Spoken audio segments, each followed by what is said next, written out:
میرے مرشد ہے حقدار، میرے مرشد ہے حقدار، میرے مرشد ہے حقدار، میرے مرشد ہے حقدار۔ دنیا بھر میں بدلے لب سے چرچے ہیں حقدار کے، دنیا بھر میں بدلے لب سے چرچے ہیں حقدار کے۔ بڑے بڑے گل گاتے ہیں، بڑے بڑے گل گاتے ہیں ان کے سترے کردار کے۔ دنیا بھر میں بدلے لب سے چرچے ہیں حقدار کے، دنیا بھر میں بدلے لب سے چرچے ہیں حقدار کے۔ وما خلقت الجن والانس الا لیعبدون، اور ہم نے انسان اور جنات کو اپنی عبادت کے لیے پیدا کیا۔ اللہ تعالیٰ نے ہماری تخلیق کا مقصد یہ ارشاد فرمایا، الذی خلق الموت والحیاۃ لیبلوکم ایکم احسن عملا۔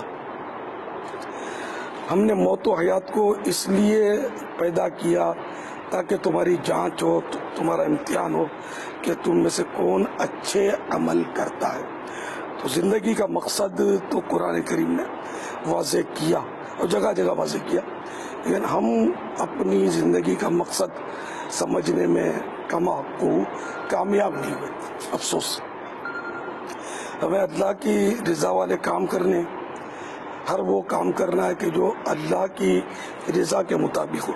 اس سے دنیا مائنس نہیں ہے، ہر وہ دنیا بری جو آخرت کو نقصان پہنچائے، ہر وہ دنیا اچھی جو آخرت کی بھلائی میں ہمارا ساتھ دے۔ ہم جبکہ ہیں مسلمان، اب مسلمان ہیں تو پھر مسلمان بن کر جئیں، مسلمانوں کی طرح جئیں اور مسلمانوں کی طرح رہیں، آپس میں ہمدردیاں ہوں۔ اب ٹھیک ہے، اس وقت آپ اردو بولتے ہیں، میں میمن بولتا ہوں، یہ سندھی بولتے ہیں، یہ پنجابی بولتی ہے، ٹھیک ہے، اپنی اپنی جگہ پر ہے، لیکن ہم سب نے عربی آقا صلی اللہ تعالیٰ علیہ وآلہ وسلم کا کلمہ پڑھا ہے الحمدللہ۔